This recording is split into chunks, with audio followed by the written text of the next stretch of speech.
Good morning class 12 students. हम convergence organic first का chapter चल रहा है, उसमें मैं आपको कुछ कन्वर्जन्स बता रहा था, है ना। और कन्वर्जन्स मैंने 2 क्लासेस ऑलरेडी ले ली हैं और उसमें मैंने आपको कन्वर्जन्स को करने के तरीके कैसे करना चाहिए और क्या स्टेप्स फॉलो करने चाहिए मैंने आपको बताया, है ना। This is my third class of convergence of the organic first. और फिर एक बात कह रहा हूँ बेटा, कन्वर्जन्स के लिए हमें चैप्टर के जो रिएक्शंस हैं उनको क्लियर ढंग से हमें क्लियर होनी चाहिए, वो है ना, उस तभी हम उसको कन्वर्जन्स को अच्छे ढंग से कर पाएंगे। और हमें ये पता होना चाहिए किस रिएक्टेंट से क्या प्रोडक्ट बनवाया है ना। तो इससे हमें थोड़ा सा आराम पड़ता है, आसानी पड़ती है कन्वर्जन को करने में, ठीक बेटा। Now moving on to some more conversion, this is our third class. और कोई भी अगर डिफ़िकल्टी हो तो आप फर्स्ट और सेकंड जो वीडियोस डाली गई हैं आपकी उनको देख लें और that will make the things more clear to you, ठीक है ना। और अब मैं कुछ और कन्वर्जन्स आपके लिए कराने जा रहा हूँ बेटा। और उसमें एक कन्वर्जन देखिए,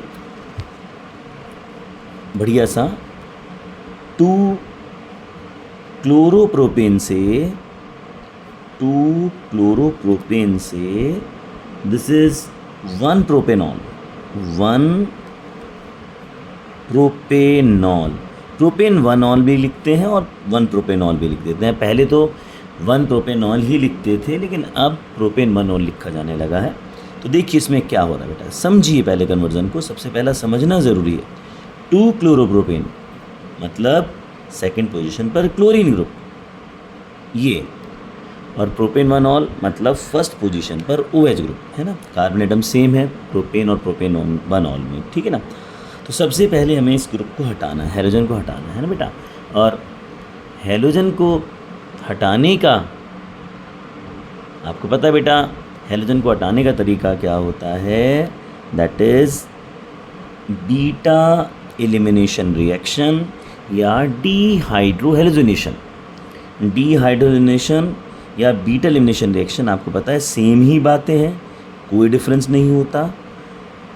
NaOH एल्कोहलिक लेना है आपको, एल्कोहलिक, KOH भी ले सकते हैं, कोई डिफरेंस नहीं है।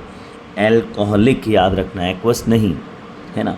तो आपको पता है बेटा, जब भी आप एल्कोहलिक NaOH लेते हो, अल्फ़ा पोजीशन और ये बीटा पोजीशन, अल्फ़ा पोजीशन से हैलोजन हटना है और बीटा से हाइड्रोजन हटना है।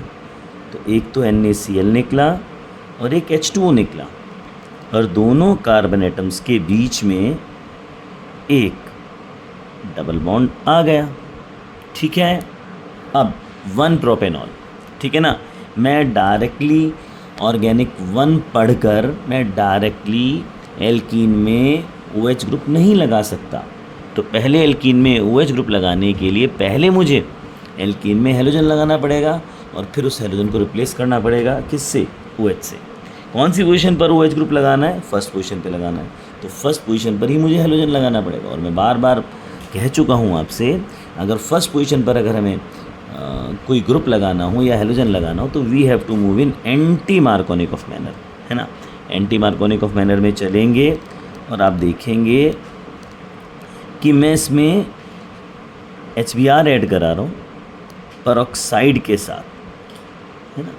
HBr in presence of peroxide, और परऑक्साइड की प्रेजेंस में HBr ऐड कराते हैं। आपको पता है anti Markovnikov of rule is followed, है ना, जिसमें आपका जो हाइड्रोजन HBr का वो उस कार्बन पे जाएगा जिसके पास कम हाइड्रोजन एटम है, और Br दूसरे वाले के पास 1 पोजीशन पर Br, और फिर हमने बस इस Br को रिप्लेस कर देना है OH से।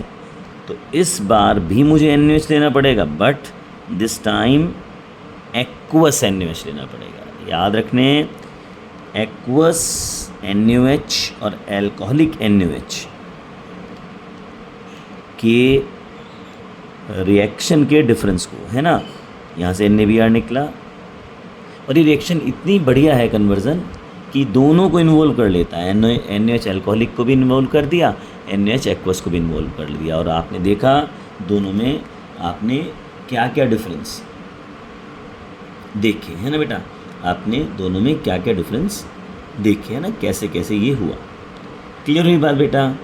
बहुत अच्छी बात है। अब इसके बाद बेटा सेकंड कन्वर्जन पर आते हैं, एंड दैट इज आपका 2 मिथाइल 1 प्रोपीन से 2 मिथाइल 1 प्रोपीन से प्रॉप 1 बोल दीजिए, 1 प्रोपीन बोल दीजिए, 2 क्लोरो 2 मिथाइल प्रोपीन। अच्छा, कभी कभी कोई कन्वर्जन सुनने में ऐसा लगता है कि पता ही नहीं कितना मुश्किल होगा। अब अगर ये आपको रिएक्टेंट समझ में नहीं आ रही कि भाई ये कैसे होगा, तो आप क्या कीजिए, दोनों रिएक्टेंट प्रोडक्ट्स के स्ट्रक्चर बना लीजिए, है ना। प्रोपीन, प्रोप का मतलब 3 कार्बन एटम, 1 फर्स्ट पोजीशन पे डबल बॉन्ड और 2 पर मिथाइल, ये आपका CH3, ये आपका 2 मिथाइल 1 प्रोपीन है, और 2 क्लोरो 2 मिथाइल प्रोपेन के लिए 1 कार्बन 2 कार्बन 3 कार्बन, 2 पर मिथाइल और 2 पर ही क्लोरो, और ये CH3 है ना। सीधा सीधा क्या हो रहा है बेटा, यहाँ H जुड़ रहा है, यहाँ Cl जुड़ रहा है, तो यानी कि इसके बाद इसका मतलब क्या हुआ, हमें सिंपली HCl ऐड कराना है, जहाँ मार्कोनिकॉफ रूल फॉलो होगा। H जाएगा उस कार्बन के पास जिसके पास ज़्यादा हाइड्रोजन एटम है, और Cl चला जाएगा दूसरे वाले कार्बन के ऊपर। तो देखिए एक स्टेप में होने वाले कन्वर्जन भी आ जाते हैं और आप उनको कर सकते हैं, है ना। Things are getting more clear to you, है ना बेटा। एक और कन्वर्जन करा देते हैं, चलिए आपको बढ़िया सा कन्वर्जन करा देते हैं, और ये कन्वर्जन है आपका टर्शरी ब्यूटाइल ब्रोमाइड से, टर्शरी ब्यूटाइल ब्रोमाइड से, है ना, आइसो ब्यूटाइल ब्रोमाइड। ये देखिए बढ़िया कन्वर्जन है,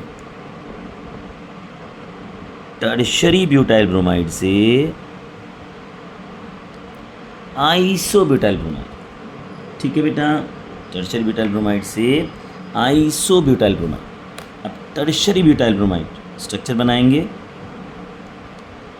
ये कार्बन, सॉरी ये जिसमें टर्शरी पोजीशन पर ब्रोमाइड ग्रुप जुड़ा हुआ है Br, और ये वो कार्बन है ना जिससे हेलोजन जुड़ा हुआ हो, वो एक टर्शरी कार्बन हो, यानी कि उससे कार्बन की 3 चेन जा रही हो, और ब्यूटाइल का मतलब टोटल कार्बन 4 हो, एक तो ये हो ही गया और 3 ये, है ना, से आइसो ब्यूटाइल ब्रोमाइड, है ना। जब भी आपको ऐसा लगे कि बिल्कुल समझ में नहीं आ रहा है, तो आपको स्ट्रक्चर बना लेने हैं बेटा। अब आइसो ब्यूटाइल ब्रोमाइड पता होना चाहिए बेटा, कॉमन नोमेनक्लेचर मैंने क्लास में कराते हुए बेटा बहुत ज़्यादा स्ट्रेस इस बात पे दिया है कि आपको ये चीज़ें समझ में आए कि भाई कॉमन नाम कैसे लिखे जाते हैं। तो आइसो ब्यूटाइल ब्रोमाइड बेटा उसको लिखते हैं जिसमें वो कार्बन जिससे हेलोजन जुड़ा हुआ है, वो कार्बन तो प्राइमरी हो और आगे जाके चेन में एक ब्रांच आ जाए। CH3 को ऊपर लिख लो, नीचे लिख लो, कोई फ़र्क नहीं है। अब इससे ये बनाना है, क्या करना है बेटा, हमें करना है कि इस Br को हटाना है और हटाकर उसको सेकंड से फर्स्ट पोजीशन पे लेके जाना है। यानी कि यहाँ पर भी आपको देखना है वही बातें जो हम पहले करा चुके हैं। तो इसको मैं बता रहा हूँ बेटा कैसे करना है। बेटा सबसे पहले इस Br को हटाना है। हटाने के लिए क्या करना है, अब मेरे ख्याल से बहुत क्लियर हो चुका होगा। NaOH एल्कोहलिक लेना है, NaBr निकला, H2 निकला, और ये आपका CH3C, CH3 double bond CH2, ये आ गया। अरे अच्छा, फिर इसके बाद हमें यहाँ पर Br को लगाना है ना। अब अगेंस्ट मार्कोनिकॉफ रूल जाना है, we have to go against Markovnikov rule. और अगेंस्ट मार्कोनिकॉफ रूल जाने के लिए बेटा आपको पता है हमें HBr ऐड कराना पड़ेगा इन प्रेजेंस ऑफ पेरोक्साइड। क्यों लगाना पड़ा हमें एंटी मार्कोनिकोव? क्योंकि फर्स्ट पोजीशन पर ब्रोमीन जा रहा है और हाइड्रोजन उस कार्बन पे जाना है जिसके पास कम हाइड्रोजन एटम है। ठीक है ना, क्लियर हुआ? बढ़िया सा कन्वर्जन था। चलिए कुछ और कन्वर्जन्स आप लोगों के लिए हम दे रहे हैं, समझना है इनको। And this is the conversion fourth. इसमें आप ये कन्वर्जन देख सकते हो, बढ़िया कन्वर्जन है। बेंजीन से थोड़ा सा एरोमेटिक का भी हो जाए ना, बेंजीन से 4 bromo nitrobenzene, 4 bromo nitrobenzene, benzene से 4 ब्रोमो नाइट्रोबेंजीन। अब जरा इसको देख लीजिए, फोर्थ कन्वर्जन है। बेंजीन आपको पता है बेटा, बेंजीन C6H6 होता है रिंग, और 4 ब्रोमो नाइट्रोबेंजीन, बेंजीन के ऊपर ब्रोमीन और 4 पोजीशन पे नाइट्रो। ये अच्छा, एक और बात क्लियर कर दूं, अगर आप इसको ऐसे भी लिखेंगे, नाइट्रो को ऊपर लगा दीजिए और Br को नीचे लगा लीजिए, that will be, things will be same. तो अगर कहीं मुझे ऐसा लिखना पड़ जाए या ऐसा लिखना पड़ जाए, the compounds are both same, 4 bromo nitrobenzene ही है। तो बेटा यहाँ पर देखने वाली बात, बढ़िया से समझने वाली बात, यहाँ पर बेंजीन में 2 ग्रुप आ रहे हैं, एक तो नाइट्रो ग्रुप आ रहा है, एक Br अटैच है ना बेटा। पहली बात तो आपको पता है, ये दोनों ग्रुप्स इलेक्ट्रोफिलिक सब्स्टिट्यूशन रिएक्शन के द्वारा जाएंगे, है ना, एक तो ब्रोमिनेशन और एक नाइट्रेशन। और एक और बात समझ लीजिए, जब भी बेंजीन के ऊपर 2 ग्रुप्स हों, वो दोनों ग्रुप कभी भी एक साथ नहीं जाते। पहले एक ग्रुप जाता है और फिर दूसरा ग्रुप इंट्रोड्यूस किया जाता है ना बेटा। तो पहले आपको कौन सा ग्रुप लगाना है, दैट इज़ इम्पॉर्टेंट थिंग। अगर आपको बेटा ये देखिए कि पहला जो ग्रुप है और दूसरा जो ग्रुप है, they are present at ortho या पैरा पोजीशन पर। अब फर्स्ट अगर पोजीशन ये है, ये दोनों ऑर्थो पोजीशन है, ये दोनों मेटा पोजीशन है और ये पैरा पोजीशन है। तो अगर आपको दूसरे ग्रुप को ऑर्थो या पैरा पोजीशन पर भेजना हो, तो आपको वहाँ एक पहले ऑर्थो पैरा डायरेक्टिंग ग्रुप लगाना पड़ेगा बेंजीन के ऊपर। और अगर आपको यहाँ पर थर्ड पोजीशन पर भेजना हो, ये थर्ड पोजीशन होती है, ये मेटा पोजीशन होती है, तो अगर आपको दूसरे ग्रुप को थर्ड पोजीशन पर भेजना हो, तो पहले आपको मेटा डायरेक्टिंग ग्रुप लगाना पड़ता है। अब यहाँ पर एक बात समझ लीजिए, आपको है ना, क्लियर कर दूंगा मैं, क्लास जब होगी आपकी तो मैं और क्लियर कर दूंगा आपको। बेटा जो हेलोजेंस हैं, जो एल्काइल ग्रुप्स हैं, जो भी सिंगल बॉन्डेड ग्रुप्स हैं, they show plus R effect and as such they are ortho and para directing in nature. Halogens, alkyl groups, फिलहाल ये 2 याद रख लो। सिंगल बॉन्डेड ग्रुप में NH2 भी होता है, OH भी होता है, ये सभी ortho and para directing nature के ग्रुप्स होते हैं, क्योंकि इनमें प्लस आर इफेक्ट होता है। लेकिन इसके विपरीत जो भी डबल या ट्रिपल बॉन्डेड ग्रुप होता है, जैसे NO2 ले लीजिए, CHO ले लीजिए, CO ले लीजिए या COOH ले लीजिए, ये सब मेटा डायरेक्टिंग नेचर के ग्रुप्स हैं, क्योंकि इनमें माइनस आर इफेक्ट होता है। अब एक और बात बता दें बेटा, इसमें फिर से बता दें, यहाँ 2 ग्रुप्स हैं, Br जो ऑर्थो पैरा डायरेक्टिंग है और NO2 जो मेटा डायरेक्टिंग है। तो पहले कौन सा ग्रुप लगाऊंगा जो आने वाले ग्रुप को पैरा पोजीशन पर भेजे, and that group is bromine. तो बेटा सबसे पहले मैं इसका ब्रोमिनेशन कराऊंगा ना। आपको पता ही है, बेंजीन का ब्रोमिनेशन कराने के लिए Br2 लेना है along with FeBr3 एनहाइड्रस, और ये आपका Br चला गया। अब इस Br के जाने के बाद आपको नाइट्रो ग्रुप इंट्रोड्यूस कराना है ना। नाइट्रो ग्रुप को चौथी पोजीशन पे कराना है। Br ऑर्थो पैरा डायरेक्टिंग है, तो पहले नाइट्रेशन कराना पड़ेगा। नाइट्रेशन के लिए आपको पता है बेटा, बार बार बता चुका हूँ, और वंस मोर, हमें कंसनट्रेटेड नाइट्रिक एसिड और कंसनट्रेटेड सल्फ्यूरिक एसिड लेना है। और फिर इसके बाद ज़रूर नीचे लिखना है फ्रैक्शनल डिस्टिलेशन, क्योंकि हमारे पास दोनों आइसोमर्स जो आए हैं ऑर्थो और para, they are obtain in the form of mixture. हमें पैरा वाला चाहिए, ऑर्थो वाला चाहिए होता तो हम यहाँ पर फ्रैक्शनल डिस्टिलेशन के द्वारा उनको सेपरेट करते, और सेपरेट करने के बाद मैं यहाँ पर पैरा ऑर्थो वाला आइसोमर लेता है ना, और पैरा पूछा है इन्होंने, फोर्थ पोजीशन पैरा पोजीशन होती है, तो मैंने पैरा पोजीशन पर फोर्थ पोजीशन पे NO2 लगा दिया। अगर इन्होंने इसी रिएक्शन में हमारे से 2 ब्रोमोनाइट्रोबेंजीन पूछा होता तो फ्रैक्शनल डिस्टिलेशन के बाद कि मैं ऑर्थो वाला आइसोमर यहाँ लगा देता।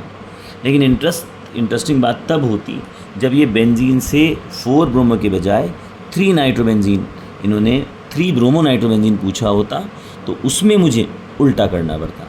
उसमें मुझे पहले नाइट्रो ग्रुप लगाना पड़ता है ना, नाइट्रेशन कराकर concentrated nitric acid, concentrated sulphuric acid, और पहले NO2 ग्रुप जाता।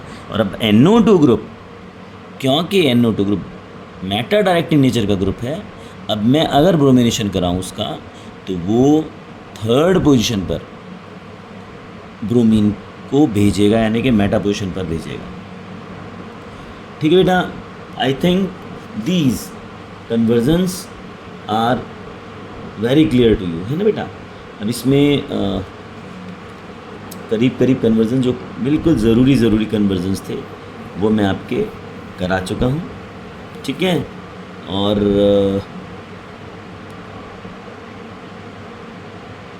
इसके बाद हम एक कन्वर्ज़न, क्या हम एक कन्वर्ज़न और ले सकते हैं एरोमेटिक का ही, एक और ले लेते हैं, है ना, and that is again of aromatic, and that is chlorobenzene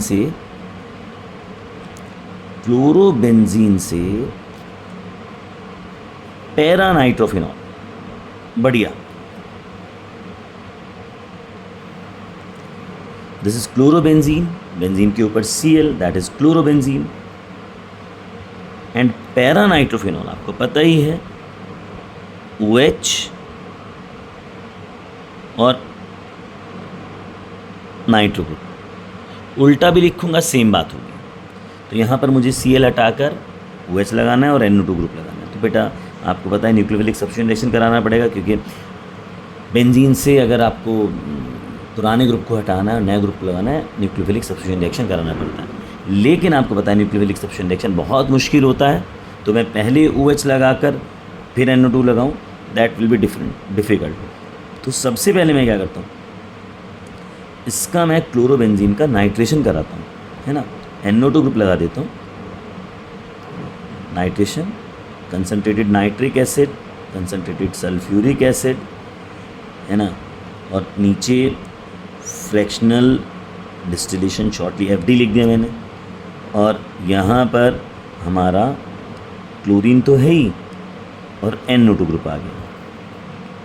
अब पैरा पोजीशन वाला लेना है मुझे, क्योंकि पैरानाइट्रोफिनॉल बनाना है। तो अब मैं इसका न्यूक्लियोफिलिक सब्स्टिट्यूशन रिएक्शन कराऊं। कैसे कराते बेटा, NaOH एक्वस के साथ। अब क्योंकि एक इलेक्ट्रॉन विड्रॉइंग ग्रुप बेंजीन के ऊपर आ चुका है, ये रिएक्शन सब इजी बन जाएगी, है ना। और अगर मैं डायरेक्टली OH ग्रुप को रिप्लेस कराता Cl से, तो temperature would have been 623 kelvin and the pressure would have been 300 atmospheric pressure. लेकिन अगर मैं NaOH एक्वस लेता हूँ, अब NO2 लगाकर मैं सब्स्टिट्यूशन रिएक्शन कराता हूँ, Cl को सब्स्टिट्यूट करा रहा हूँ NaOH से, तो टेम्परेचर की रिक्वायरमेंट काफ़ी कम हो जाएगी, 443 केल्विन हो जाएगी, और फिर एसिडिफिकेशन कराना पड़ेगा, और फिर इस Cl की जगह OH और NO2 और यहाँ साइड से NaCl निकल जाएगा। तो होप ये कन्वर्जन समझ में आएगा आपको, है ना बेटा। अब NO2 का इफ़ेक्ट क्यों होता है और टेम्परेचर क्यों कम हो जाता है ना, और वो इसका इफ़ेक्ट कौन कौन सी पोजीशन पर होता है बेटा, ये थ्योरी में मैं आपसे ऑलरेडी डिस्कस कर चुका हूँ। तो चैप्टर आपको बहुत ध्यान से, बहुत ढंग से देखना है।